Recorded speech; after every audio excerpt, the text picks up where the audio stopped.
নবীজি বলছেন সাল্লাল্লাহু আলাইহি ওয়াসাল্লাম, একটা মৃত গাধাকে দেখে বলছেন, সাহাবীরা তোমরা কি কেউ এই গাধাটাকে 1 দিরহামের বিনিময়ে কিনবে? কান কাটা, মৃত, গলে আছে, এই গাধাটাকে কিনবা 1 দিরহাম দিয়ে? সাহাবীরা বলছেন, মাংনা দিলেও তো কিনবো না। ইয়া রাসূলুল্লাহ, যদি ফ্রিও কেউ দেয়, বিনামূল্যে দেয়, তাও তো নিব না।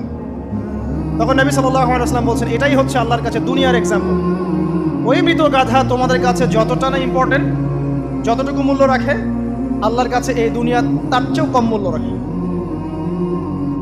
তো এই দুনিয়াতে তো সব ফয়সালা হবে না। আমরা তো হতাশ হয়ে যাই না যে দুনিয়াতে এমন কেন, এটা কেন, ওইটা কেন। দুনিয়া এটারই জায়গা। দুনিয়া সব কিছুর কনক্লুশনের জায়গা না, সব কিছুর পরিসমাপ্তির জায়গা হচ্ছে কিয়ামতের মাঠ। ওই দিন যে সফল সে সফল, যে ব্যর্থ সে ব্যর্থ। দুনিয়ার বাড়ি গাড়ি, স্ট্যাটাস, চাকরি বাকরি, ইজ্জত সম্মান, এটা সাফল্য ব্যর্থতার মানদণ্ড নয়, চূড়ান্ত মানদণ্ড নয়। চূড়ান্ত মানদণ্ড কি? ফামান যুহজিহা আনিন নার ওয়া উদখিলাল জান্নাহ ফাকাদ ফাজ। যাকে জাহান্নাম থেকে বাঁচানো হবে, জান্নাতে প্রবেশ করানো হবে, পুলসিরাত পার হতে পারবে, এই একমাত্র ব্যক্তি সফল।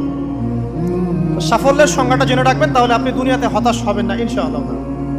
এবার কি হলো, যখন আদম আলাইহিস সালাম সমস্ত নাম শিক্ষা দেওয়া সমস্ত নাম বলে দিলেন, এখানে নাম মানে কিন্তু খালি নাম নয়, জ্ঞান বলে দিলেন, তখন আল্লাহ রাব্বুল আলামিন ফেরেশতাদেরকে বললেন, তোমরা সবাই এখন আদমকে সিজদা করো। ওয়া ইয কুলনা লিল মালাইকাতি ইসজুদু লি আদম। আল্লাহ পাক এবার বলছেন, আমি সমস্ত মালায়েকাকে বললাম তোমরা আদমকে সিজদা করো। ফাসাজাদু, সবাই সিজদা করলো, ইল্লা ইবলিস, ইবলিস সিজদা করলো না।